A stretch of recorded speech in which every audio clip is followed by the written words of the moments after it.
The bride was crying in the lobby, but not because she was happy. She was crying because she just realized that the gift I handed her wasn't a $10,000 check to fund her manifestation journey. It was a certified notification of a federal tax audit scheduled for 8 a.m. the next morning. And the best part? She'd just kicked me out of the wedding to hide the fact that she was terrified of me. If you're watching this video, tell me where you're from or what time it is for you. The rain in Seattle doesn't wash things clean. It just makes the grime slicker. I was standing under the brushed steel awning of the foundry, a converted industrial space in the Sodo district that smelled faintly of old machinery and expensive cologne. It was 3:55 p.m. My brother Garrison was scheduled to marry Courtney in 5 minutes. I adjusted the strap of my dress, a slate gray silk slip that cost me 3 billable hours and required specialized undergarments, and checked my reflection in the glass doors. I looked professional. I looked like a sister who had driven through rush-hour traffic on I-5 to support her family. I did not look like a security threat. But Courtney, standing just inside the vestibule with her blockade of bridesmaids, clearly disagreed. She saw me coming. Her eyes, heavily rimmed in waterproof mascara, did a quick panicked scan of my hands before landing on my face. She forced a smile that looked painful, like she was clenching her jaw so hard her molars might crack. "Tabitha!" she squealed, her voice pitched high enough to shatter the artisan glass light fixtures above us. She rushed forward, blocking the automatic doors with a voluminous explosion of white tulle. "Oh my God, you made it! I wasn't sure you'd get here in this weather." "I'm the groom's sister, Courtney," I said, my voice flat. "I was always going to make it. Move, please. I don't want to get wet." She didn't move. She planted her feet, clad in white satin Jimmy Choos that were already staining at the toe, and widened her stance. Her bridesmaids, a phalanx of women in dusty sage chiffon, closed ranks behind her. "So here's the thing," Courtney said, reaching out to touch my arm with a clammy hand. "We have a tiny hiccup. The venue manager just grabbed me, literally 2 seconds ago, and said we are strictly at capacity, like fire marshal capacity." I stared at her. Through the glass behind her head, I could see the ceremony space. It was a cavernous warehouse. There were at least 5 empty rows of chairs in the back. A waiter was leisurely lighting candles on a table that could seat 10 people, but currently sat 0. "Capacity," I repeated. "Courtney, that room is 6,000 square feet. You could land a Boeing 737 in there." "It's the fire code," one of the bridesmaids chirped. She was holding a clipboard and looking at me with the dead eyes of a cult initiate. "Strict liability. We can't risk the event being shut down, right?" "I see empty chairs," I said, pointing. "I see a literal void of space next to the bar." "Those are for vendors," Courtney lied, her smile trembling. "Look, Tabitha, I feel awful, just destroyed, but we have to prioritize safety. You understand, right? You're an accountant. You love rules." As we stood there, a couple, friends of Garrison's from his architecture firm, walked up the sidewalk. "Hey, Tabitha," the guy said, waving. He reached for the door handle. Courtney didn't stop them. The fire code apparently didn't apply to Dave from marketing. They walked right past us, into the warmth, leaving me in the mist. I looked at Courtney. She looked at me. The pretense evaporated. She wasn't worried about fire safety. She was worried about me. She knew what was coming tomorrow, or at least she suspected it, and she wanted me as far away from Garrison as possible until the ring was on her finger. "Okay," I said. I reached into my clutch. Courtney's eyes snapped to my hand. She saw the thick, cream-colored envelope. It was heavy. It looked expensive. Her expression shifted instantly from defensive anxiety to naked greed. She licked her lips. "I completely understand," I said, my voice dropping to a conspiratorial whisper.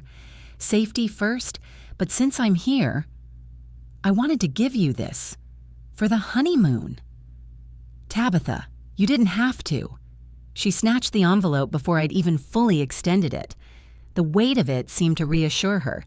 She probably thought it was a check. A big one. She knew I'd just made partner at the firm. "I insist," I said. "Garrison mentioned you were worried about finances for the trip. I wanted to make sure everything was settled." "You are so sweet," she said, clutching the envelope to her chest. "I'll tell Garrison you stopped by. Maybe you can come to the reception later. If people leave early—" "Maybe," I said. "Enjoy the ceremony, Courtney. I hope today is everything you deserve." I turned around. I didn't stomp. I didn't scream. I walked back to my sensible Subaru Outback, unlocked the door, and sat in the driver's seat as the rain hammered against the roof. I watched Courtney rush back inside, clutching that envelope like it was the Holy Grail. It wasn't a check. It was a copy of the Form 211 I'd filed with the IRS whistleblower office 6 weeks ago, along with a courtesy copy of the audit notification she'd been ignoring for 10 days. 20 minutes later, I was sitting in the parking lot of Dick's Drive-In on Broadway. If you've never been to Seattle, Dick's is an institution. Greasy, cheap, cash only, and perfect for emotional breakdowns. I was still wearing my silk dress. The hem was wet. I had a Dick's Deluxe burger in one hand and a strawberry shake in the other. The windows were fogging up. It was 4:32 p.m. The ceremony would be over. The signing of the register would be happening right now. And typically, that's when brides retreat to the bridal suite to touch up their makeup and, if they are greedy sociopaths, open the cards that look like they contain money. I took a bite of the burger. The pickle crunched. It was salty, fatty bliss. Comfort food for the excommunicated. My phone, which I'd placed on the dashboard, lit up. Mom, 4:35 p.m. "Where are you?" "The ceremony is over. Garrison is looking for you." I chewed slowly. I didn't answer. "Dad, 4:36 p.m. "Tabitha, stop playing games. Get inside." I took a sip of the shake. It was so thick my cheeks hurt trying to get it up the straw. Then the explosion happened. Garrison, 4:38 p.m. "What the hell did you do?" Mom, 4:39 p.m. "Courtney is screaming. She's locked herself in the bathroom." People are staring. Garrison, 4:40 p.m. "Pick up the phone right now. Courtney says you threatened her? On our wedding day? Are you insane?" I wiped a smudge of ketchup off my thumb. The phone started vibrating with an incoming call. Mom. I declined it. Then Garrison. Declined. Then an unknown number, probably one of the bridesmaids. Declined. The screen was a cascade of notifications. It was fascinating, really, watching the digital ripple effect of a tactical nuclear strike. Garrison, 4:42 p.m. "She's hyperventilating. She says you gave her legal papers? Tabitha, tell me this is a joke." I put the burger down on the wrapper. My hands were shaking slightly, not from fear, but from the adrenaline crash. They didn't know. They still didn't get it. They thought this was a prank, or a spat, or me being difficult. They didn't realize that while they were arguing about wedding etiquette, Courtney was staring at a document detailing $162,000 in unreported income and structured deposits that I had painstakingly documented over the last 4 months. I picked up the phone. I typed one message to the group chat titled, "Hartwell Wedding Logistics." Me. She kicked me out for fire code reasons. I gave her the gift I brought. I'm just respecting the venue's capacity limits. Tell Garrison I love him. I blocked the unknown number. I put the phone on Do Not Disturb, and I finished my burger. While I sat there, wiping grease off my fingers with flimsy paper napkins, I visualized exactly what Courtney was looking at in that bathroom. She thought she was smart. That was her problem. She was a wealth coach. She ran a company called Goddess Manifestation LLC. Her entire business model was posting photos of rented Lamborghinis on Instagram and selling $2,000 courses on how to attract abundance. Back in August, she'd come to my office. She wanted me to look over her books because she was trying to get a mortgage for the house she wanted Garrison to buy. She thought because I was family, or soon to be, I would help her massage the numbers. I remembered that meeting vividly. She'd sat across from me, sipping an iced latte, and slid a chaotic stack of papers toward me. I just need the income to look consistent, she'd said, winking. You know how it is. Cash flow is energy, right? Sometimes the energy is in my personal PayPal, sometimes it's in the business account. It's all one pot. It wasn't one pot. It was tax evasion. She had 3 years of bank statements showing deposits that never appeared on her tax returns. Venmo payments labeled consulting that she claimed were birthday gifts from clients. And the kicker, $47,000 in cash deposits, all structured in amounts of $1,900 or $2,500 to avoid the $10,000 reporting threshold. When I told her she needed to file amended returns and pay back taxes, she laughed. Tabitha, don't be such a Karen, she'd said. Garrison said you were uptight. Look, just sign off on the profit and loss statement so we can get the loan. We're family. You're not going to narc on your sister-in-law. She underestimated the professional paranoia of a CPA. I didn't narc because I was mean. I reported her because if I signed a fraudulent P&L for a mortgage application, I would be committing a felony. And I liked my license more than I liked her. The envelope she was holding right now contained a cover letter on my firm's letterhead. It read, Pending IRS Audit, Schedule C Examination. Dear Courtney, per our conversation on August 14th and your subsequent refusal to amend your returns, I was legally obligated to disengage. Furthermore, as the registered agent for your LLC, I received the attached notice of audit 10 days ago. Since you have not responded to my emails or calls, and since you blocked my number, I am delivering this in person to ensure you are prepared for your interview tomorrow at 8 a.m. She wasn't crying because I ruined her wedding. She was crying because she had 12 hours to account for $250,000 of manifested money. My phone bypassed the Do Not Disturb setting. It was Garrison. He was calling twice in a row, which activates the emergency override on my iPhone. I sighed, stared at the rain streaking the windshield, and answered. Hello? You vindictive bitch, Garrison spat.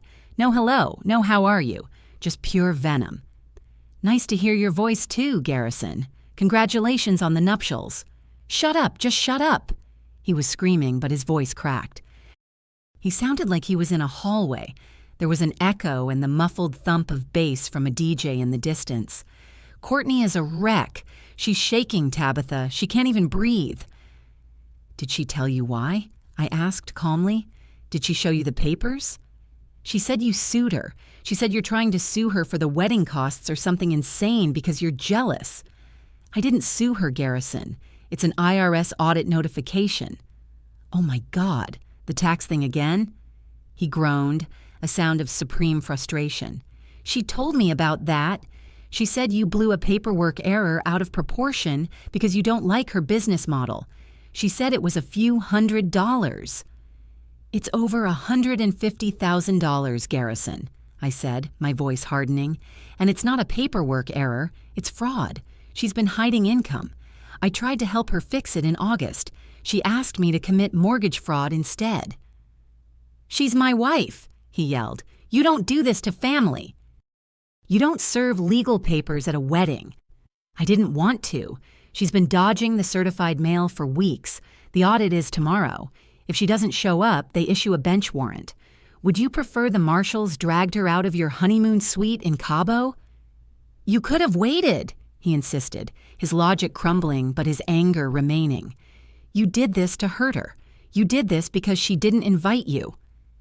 She didn't invite me? I laughed, a sharp, bitter sound. She told me to my face it was a fire code issue, so she admitted to you that she excluded me on purpose? Silence. The bass thumped in the background. Unce, unce, unce. She was scared, Garrison stammered. She knew you were mad about the taxes. She didn't want a scene. So she lied to me. She kicked me out. She took my gift expecting cash. And now that she knows she's in trouble, she's lying to you about the scale of it. I gripped the steering wheel. Garrison, listen to me. Do not sign anything she gives you. Do not let her use your accounts to pay this off. I'm not listening to you anymore. he said, his voice cold. "Mom and Dad are furious. You're dead to us right now, Tabitha. Fix this, or don't bother coming to Christmas." "I can't fix a federal investigation, Garrison. That's not how the law works." "Then you're useless to me," he said. Click. I stared at the phone. The screen went black. The rain kept falling. I didn't go home. My apartment was only 20 minutes away, but I knew my parents had a key. I didn't want to be ambushed by my mother crying on my sofa about ruining the family image. I drove downtown to the Hyatt Regency. I pulled up to the valet, tossed my keys to a teenager who looked confused by my attire, and walked to the front desk. "Checking in?" the receptionist asked. She eyed my damp silk dress and the distinct lack of luggage. "Yes, one night. King bed. High floor." "Away from the elevators," I said, handing over my credit card. "And if anyone calls asking for Tabitha Hartwell, I'm not here." Up in room 1402, the silence was heavy. I stripped off the dress and let it fall to the floor in a puddle of gray silk. I walked into the bathroom and turned the shower on as hot as it would go.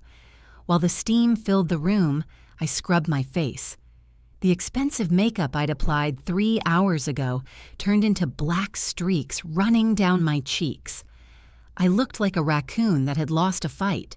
My phone, sitting on the marble vanity, lit up again. "Mom, 6:15 p.m. Your father is ashamed. Do you hear me?" "Ashamed. We are leaving the reception early because everyone is whispering. How could you be so selfish?" "Mom, 6:20 p.m. Clarice's parents are threatening to sue you for emotional distress. You need to apologize. Immediately." I stepped into the shower. The water was scalding. It felt good. It drowned out the phantom sound of Garrison's voice telling me I was useless. I stood there for 20 minutes until the water started to run lukewarm. I wasn't just the sister who ruined the wedding anymore. I was the whistleblower. And in the eyes of my family, that was worse than being a criminal. A criminal they could forgive. A snitch was a traitor. I wrapped myself in the scratchy hotel robe and sat on the edge of the bed. I watched the rain streak against the floor-to-ceiling window. Below, the city lights blurred into streaks of gold and red. I was alone. Completely, utterly alone. I woke up at 7 a.m. on Sunday with a headache that felt like a rail spike driven through my left temple. I hadn't touched a drop of alcohol, but the cortisol hangover was real. The room was freezing. I'd left the AC on blast. I rolled over and grabbed the hotel phone, dialing room service. "Large coffee, black, and do you have aspirin?" The strong stuff. While I waited, I turned on my cell phone. It took a solid minute to boot up, vibrating violently as 12 hours of missed calls and texts flooded in. 37 notifications. Most were from Mom, a few from Dad. One voicemail from Garrison that was just 3 minutes of dead air and background sobbing. But there was one text that stood out. It was from a number I didn't have saved, sent at 2:00 a.m. Unknown, 2:03 a.m. "Hey, this is Vanessa, the bridesmaid in the glasses. I saw what you gave her. We need to talk." Unknown, 2:04 a.m. "Don't tell G or C, but if you're serious about the audit, you don't have the full picture. Meet me." I stared at the screen. Vanessa. I remembered her. She was Courtney's bestie from college, the one who looked like she was holding back a scream during the ceremony. Short, blonde, perpetually nervous. I typed back, my thumbs flying. "Me. I'm at the Hyatt downtown. Starbucks on 6th in an hour?" The response was immediate. "Vanessa, I'm on my way." The Starbucks on 6th Avenue was quiet for a Sunday morning. I found a table in the back corner facing the door. I had my laptop in my bag and a fresh coffee in my hand. I was wearing the only other clothes I had, the jeans and sweater I'd worn to drive to the wedding before changing. Vanessa walked in 10 minutes later. She looked like death. She was wearing oversized sunglasses and a hoodie that said Bride Tribe in peeling gold foil. Her hair was a bird's nest. She wasn't walking so much as shuffling. She spotted me, ordered a water, and slid into the chair opposite mine. She took off her sunglasses. Her eyes were bloodshot and puffy. "You look terrible," I said. "Thanks," she croaked. I spent the night holding Courtney's hair while she threw up and screamed about how she was going to destroy your career. "Charming," I said. "Why are you here, Vanessa?" She looked around the empty cafe, checking for spies. Then she leaned in. "Because she's going to lie to the IRS tomorrow," Vanessa whispered. "And she's going to use Garrison to do it." "I know she's going to lie. She always lies." "No," Vanessa shook her head frantically. "You don't get it. She's not just hiding income, Tabitha. She's running a Ponzi scheme, and she put it all on Garrison's credit cards." My blood ran cold. "What?" Vanessa pulled her phone out. Her hands were shaking. She opened a photo album. "I was her roommate at UW. I've known her for 10 years. She's always been sketchy. But this wealth coach thing, it's fake, totally fake. The clients she claims to have, they're bots. The income she shows Garrison, it's recycled money." She swiped to a screenshot. It was a text thread between Vanessa and Courtney from 3 months ago. "Courtney, I need to pay the diamond tier investors out. Can I use your Venmo? My business account is frozen." Vanessa, "Courtney, no, that's illegal." Courtney, "It's just bridge financing. I'll pay you back when Garrison gets his bonus." "She's been paying early investors in her coaching program with money she borrows from new people," Vanessa explained. "But the new people dried up. So about 6 months ago, she started opening credit cards in Garrison's name, authorized user cards on his accounts. She maxed them out to pay the returns so no one would sue her before the wedding." I felt sick. Does Garrison know? "He thinks she's a genius entrepreneur," Vanessa said bitterly. "He thinks the debt is startup costs that she's about to pay off. He has no idea she's underwater by like 300 grand. I grabbed Vanessa's wrist. "You need to send me those screenshots. Now." "I have more," she said. "I have everything. I've been keeping a folder. Because, honestly, I was scared she was going to frame me if it all blew up. She did that to me in college with a plagiarized paper." She tapped the screen. "Look at this one." It was a photo of a bank statement. J.P. Morgan Chase, Garrison Hartwell. The balance was negative $42,000. The transactions were all to Goddess Manifestation LLC or cash advances at casinos. "Casinos?" I asked. "She says she goes there to visualize wealth," Vanessa said, rolling her eyes. "She gambles, Tabitha. She loses thousands trying to win back the money to pay the investors." "This isn't just tax fraud," I whispered. "This is wire fraud, identity theft, larceny." "And she's planning to blame you," Vanessa said. "I heard her telling her mom last night. The narrative is going to be that you hacked her accounts and messed up the numbers to sabotage the wedding. She's going to say the discrepancies are your fault because you had access back in August." "I didn't have access. She showed me paper copies." "Doesn't matter. She'll say you did, and Garrison believes her." I sat back, staring at the rain on the window. My brother wasn't just married to a liar, he was married to a financial suicide bomber, and the timer was at 0. "Okay," I said, snapping into work mode. "I need that folder. AirDrop it to me." Vanessa tapped her phone. "Sending." I opened my laptop. I needed to cross-reference Vanessa's screenshots with the bank records I'd already pulled for the IRS report. I tried to log into the secure family cloud drive, the one Garrison had set up years ago for sharing photos and documents. I'd saved my initial analysis there in a hidden subfolder. Access denied. I frowned. I typed the password again. Blue Heron 88. Incorrect password. "Something's wrong," I muttered. "I can't get into the drive." I checked the recovery email. A notification popped up on my phone. Password changed 4 hours ago by user Court Queen. She locked me out, I said, slamming the laptop shut. She changed the passwords on the family server. My original evidence, the scans of the paper documents she showed me in August, is on there. She's scrubbing everything, Vanessa said, panicking. She was on her laptop all night. If she deleted those files, I can't prove she showed them to me. It becomes her word against mine. I rubbed my temples. I need hard copies.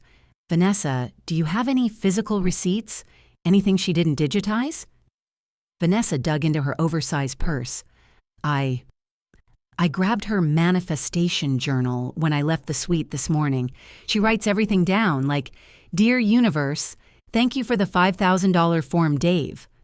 She pulled out a leather-bound notebook. I flipped it open. It wasn't a ledger, but it was close. Dates, amounts, names, written in Courtney's distinct loopy handwriting. October 12th, transferred $4K from G's Amex to pay Sarah. Universe provides. This is admissible, I said. It shows intent. Handwriting doesn't lie.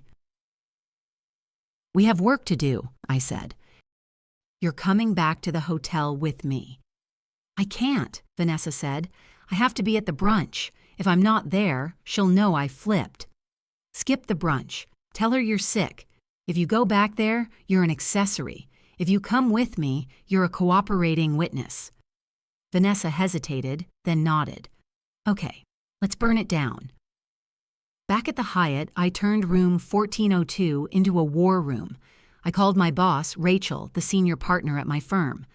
Rachel, it's Tabitha. I need you to authorize an emergency forensic packet. I'm bringing a witness to the audit tomorrow. Tabitha, it's Sunday. Rachel sighed.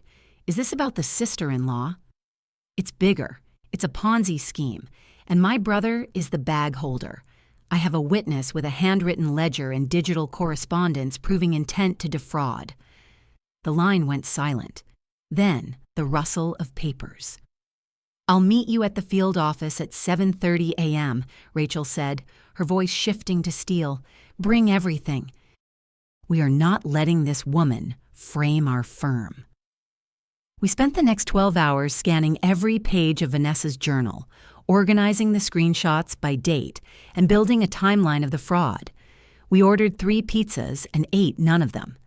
By 2 a.m., we had a binder. It was 3 inches thick.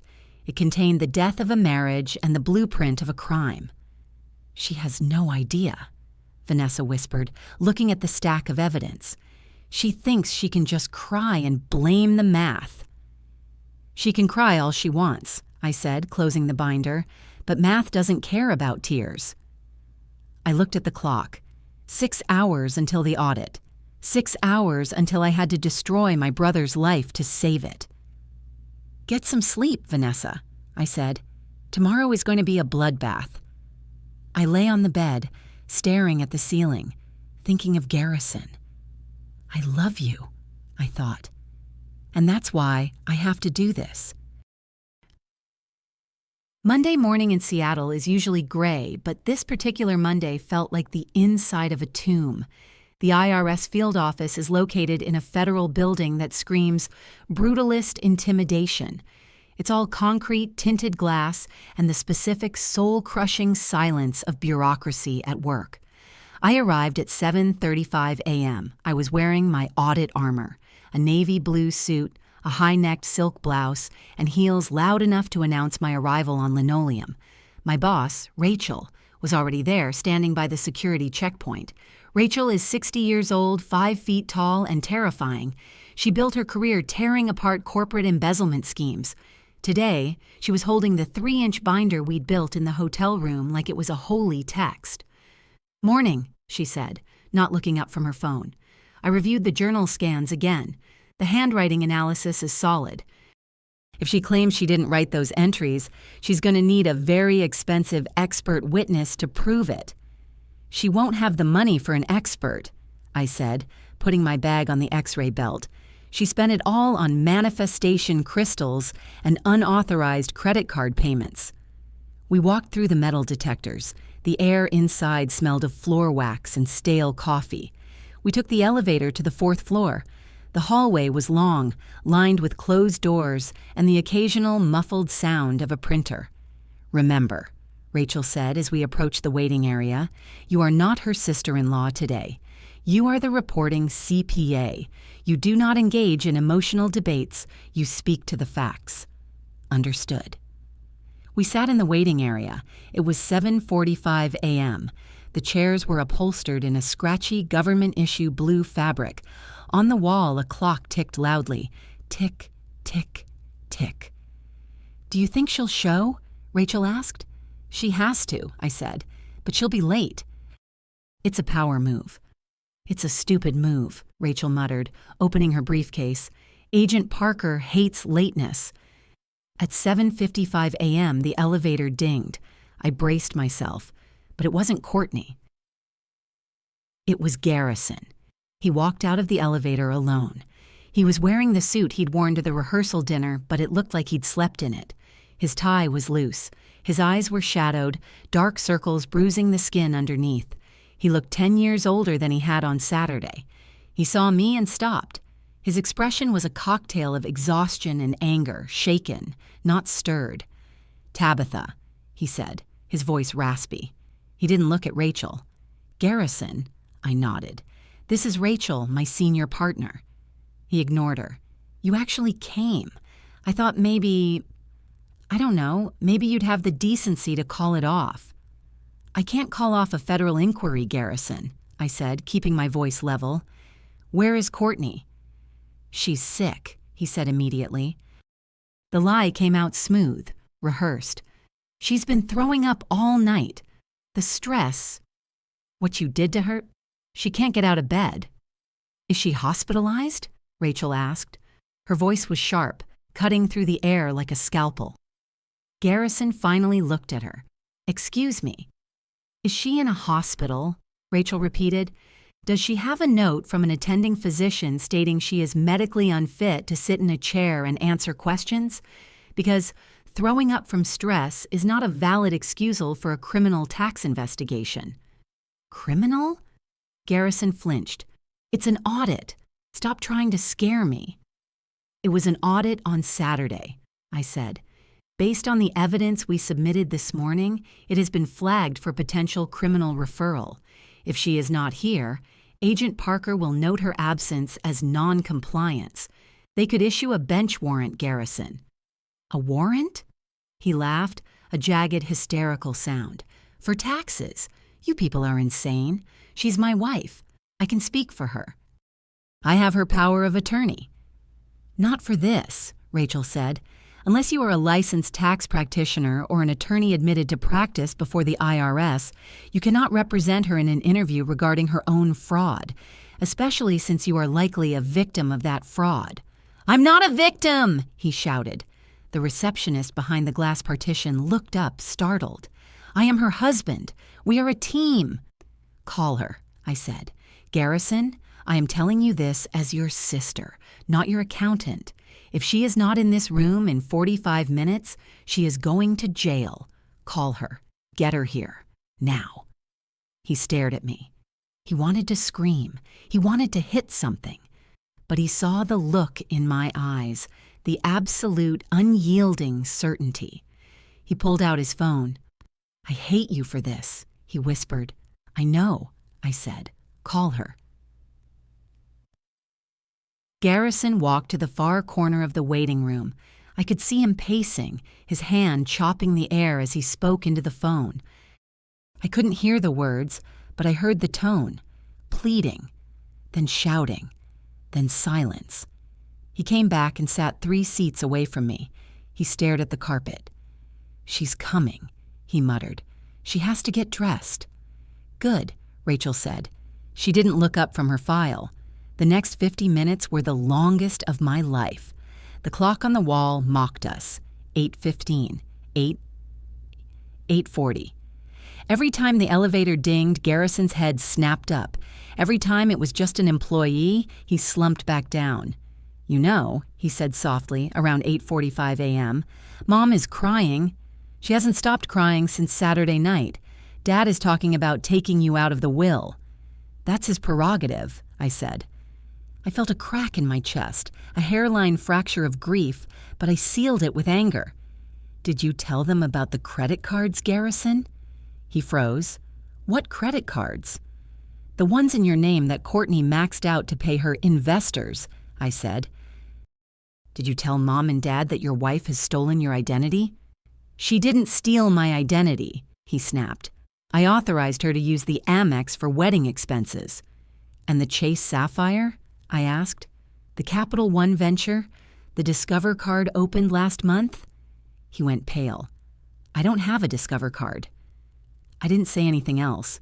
I didn't have to. I just watched the realization creep over him like a cold shadow. He pulled out his wallet and started flipping through his cards, as if checking to see if they were real. Ding. It was 8:53 a.m. The elevator doors opened. Courtney stepped out. If Saturday had been her Vogue bride moment, Monday was her Martyr of the Year performance. She was wearing gray sweatpants that dragged on the floor, oversized Ugg boots, and a hoodie that looked like it belonged to a linebacker. Her hair was pulled into a messy bun that was artfully disheveled. She wore zero makeup. Her face was blotchy.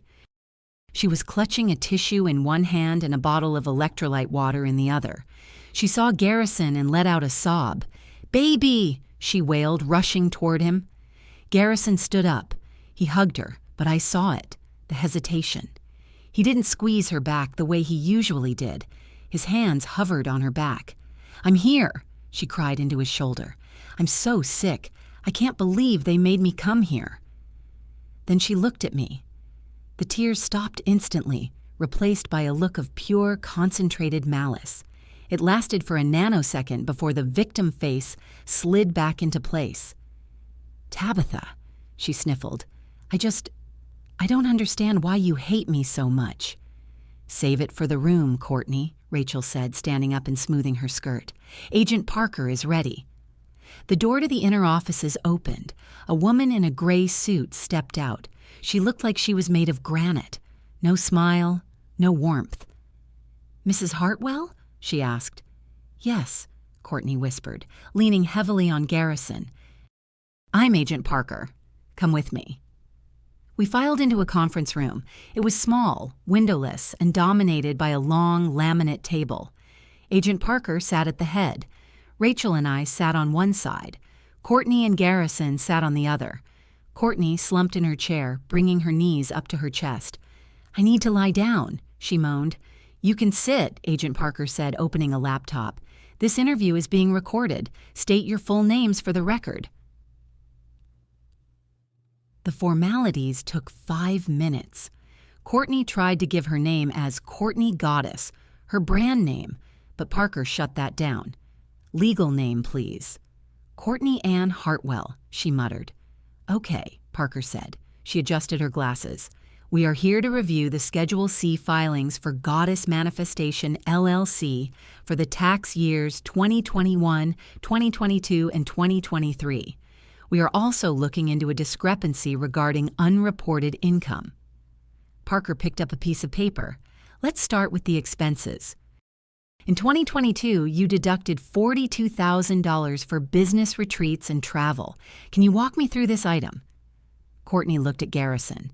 Garrison looked at the table. "Well," Courtney said, her voice trembling, "I run a high-level mastermind. We travel to energetic vortexes, to manifest." "I see," Parker said. "I have a receipt here from the Four Seasons Bora Bora, dated November 2022. The reservation is under Mr. and Mrs. Hartwell. It is listed as a honeymoon pre-moon on your social media." Parker turned the laptop around. There was a screenshot of Courtney on a jet ski, captioned, "Pre-moon Dakring hubby love, wedding prep." "Was this a business meeting?" Parker asked. We discussed the business," Courtney stammered. "Garrison is my strategic advisor, so it's a deduction." "Mr. Hartwell," Parker said, looking at Garrison, "are you an employee of Goddess Manifestation, LLC?" "No," Garrison said quietly. "Did you perform any work duties on this trip?" "We drank margaritas," Garrison said. He stared at the photo on the screen. "She told me she paid for that trip with her bonus." There is no bonus, I interjected, reading from my spreadsheet. The company operated at a net loss of $12,000 that year. I was manifesting the bonus, Courtney snapped, dropping the whisper. It's quantum accounting. You wouldn't understand. Quantum accounting is not a recognized method under the Internal Revenue Code, Parker said dryly. Let's move to income. Parker opened a new folder. Mrs. Hartwell, we have bank records showing total deposits of $184,000 into your personal accounts over the last 2 years. Your tax returns show gross receipts of $32,000. Explain the difference. Courtney shifted. The tissue was shredded in her hands. Those are gifts. Gifts? Parker asked. Yes, from friends, family, the universe. She looked at me defiantly. People just send me money because they love my energy. Gifts aren't taxable. Gifts are not taxable to the recipient, Parker agreed. However, payments for services are. They weren't services, Courtney insisted. I didn't charge them. They just donated because I inspired them. I nudged Rachel. She slid the black binder across the table. Agent Parker, Rachel said, we have supplementary evidence provided by a witness, Ms. Vanessa Lewis. Courtney froze. Vanessa? Rachel opened the binder to tab 4. These are text messages between Mrs. Hartwell and Ms. Lewis dated January 14, 2023. I read the text aloud. Hey, babe, make sure you label the Venmo as birthday gift or pizza money. If you put coaching session, the IRS gets annoying.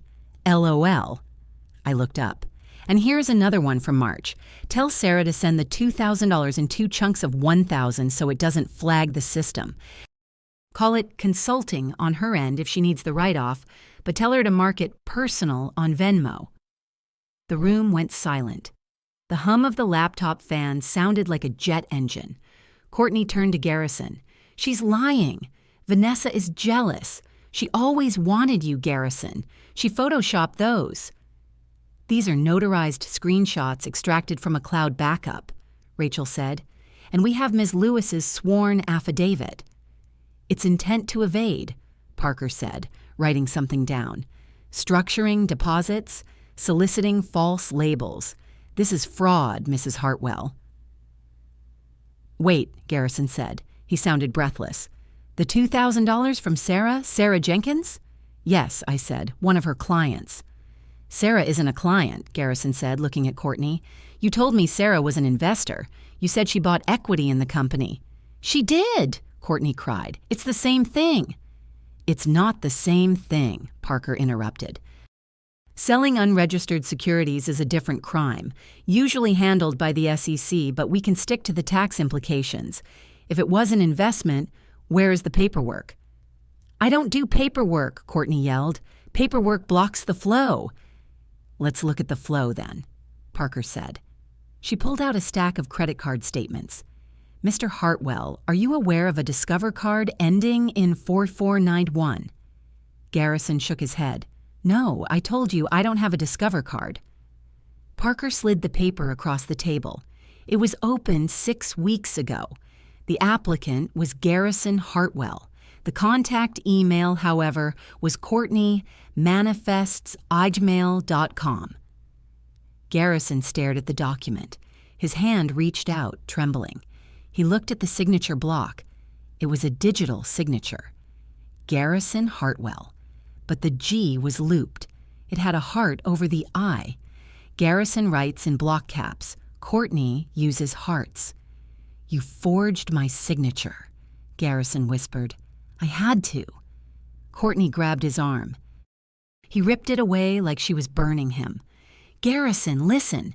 The investors were asking for their returns. I just needed a bridge loan. I was going to pay it off as soon as the wedding money came in. The wedding money? I asked. You mean the gifts from our family? Yes, Courtney screamed at me. If you hadn't ruined it, we would have gotten like 20 grand. I could have made the minimum payments. You opened a credit card in my name, Garrison said, his voice rising. To pay off a Ponzi scheme? It's not a Ponzi scheme, Courtney shrieked. It's a multi-level abundance circle. That is literally the definition of a Ponzi scheme, Parker said. Using new funds, or in this case, debt obtained through identity theft, to pay earlier investors. Garrison stood up.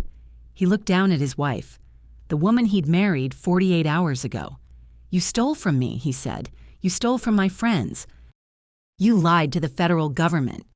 "I did it for us," Courtney sobbed, reaching for him again. "I wanted us to be rich. I wanted the house. I wanted to be the power couple." "We aren't a power couple," Garrison said. "I'm a victim of identity theft, and you are a criminal." Agent Parker closed the folder with a definitive thud. "Mrs. Hartwell," she said. Her voice was devoid of any sympathy.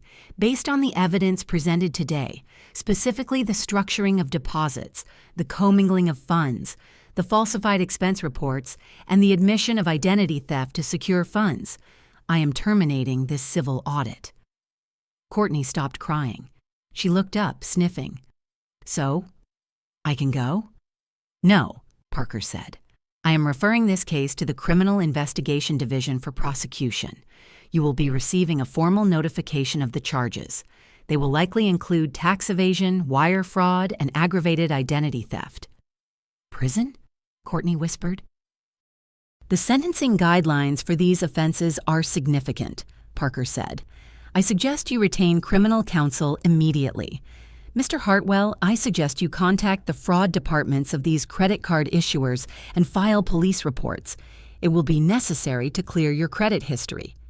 "Police reports?" Courtney gasped. "Garrison, you can't. You can't file a police report on your wife." Garrison looked at Agent Parker. "Do I file them with the local precinct?" "Yes," Parker said. "Garrison!" Courtney screamed. It wasn't a cry for help anymore. It was pure rage.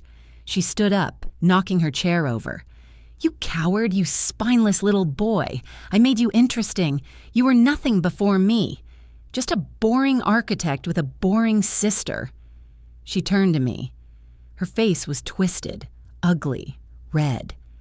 "And you," she spat, "you're jealous. You're alone and you're miserable and you just couldn't stand seeing me happy." "I'm not the one going to prison, Courtney," I said calmly.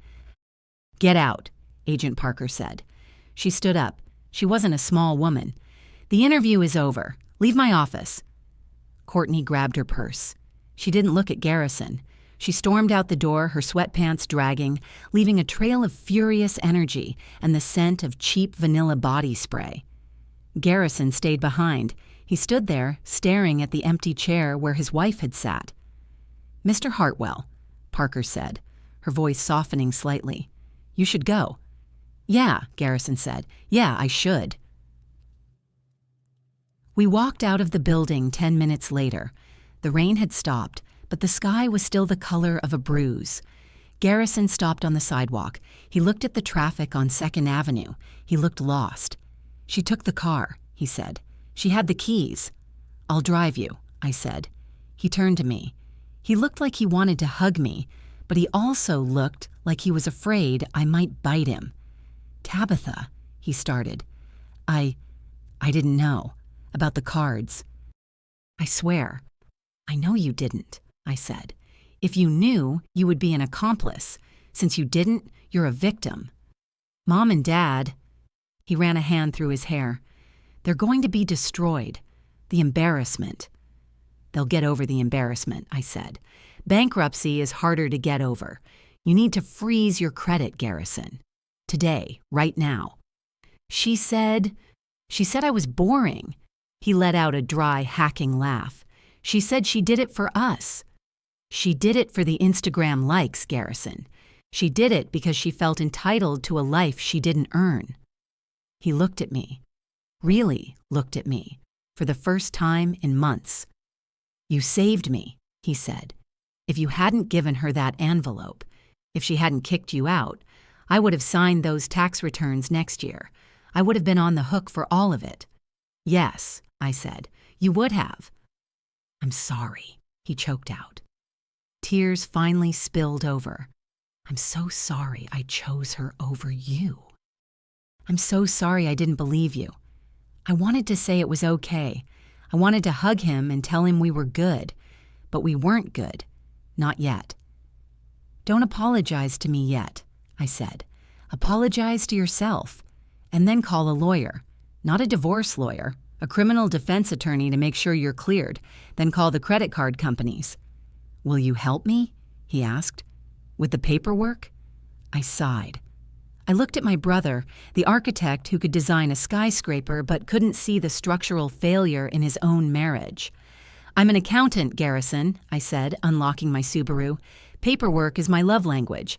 Get in the car." Update. 3 months later, it's January now.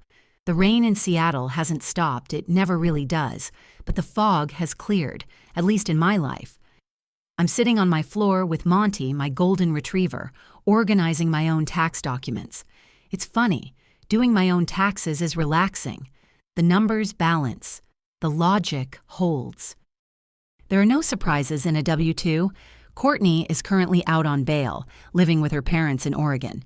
She pled guilty last week. Her lawyer, a public defender, because she had 0 assets, advised her to take the deal. She pled to 1 count of wire fraud and 1 count of aggravated identity theft. The tax charges were rolled into the plea. She's facing 24 to 30 months in federal prison. Sentencing is in March. The goddess manifestation. Empire crumbled overnight. Once the indictment was public, the investors came out of the woodwork.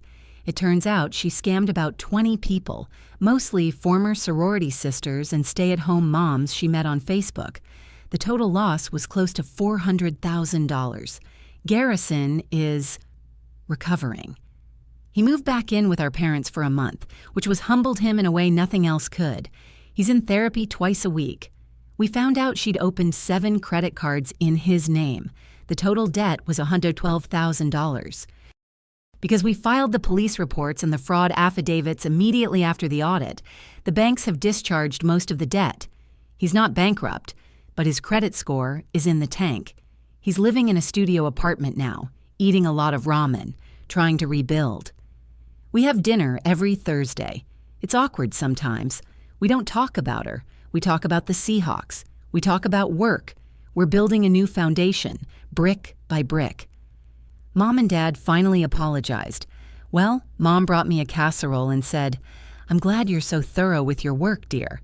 That's the WASP equivalent of, "I was wrong and you saved our family from financial ruin." I'll take it. Vanessa, the bridesmaid who flipped, is actually working for my firm now. We needed an administrative assistant, and it turns out she's incredibly organized when she's not being gaslit by a narcissist. She's the one who organizes the doomsday binders for our other clients. She calls it therapeutic filing. People ask me if I feel guilty. They ask if I regret ruining the wedding. I think about that moment in the rain. I think about the look on Courtney's face when she took the envelope, thinking it was money. I think about the fire code lie, and then I look at Garrison, who is safe, broke, sad and single, but safe. He's not in a cell. He's not tethered to a woman who saw him as a host organism. So, no, I don't regret it. Sometimes you have to be the villain in someone else's story to be the hero in your own. And sometimes the best wedding gift you can give someone isn't a toaster or a check. It's the truth and a really, really good accountant. If this story resonated with you, leave a like and consider subscribing. You can also drop any comment below, even just one word. Maybe tell me where you're watching from or what time it is right now. Sometimes one word is enough to say you were here.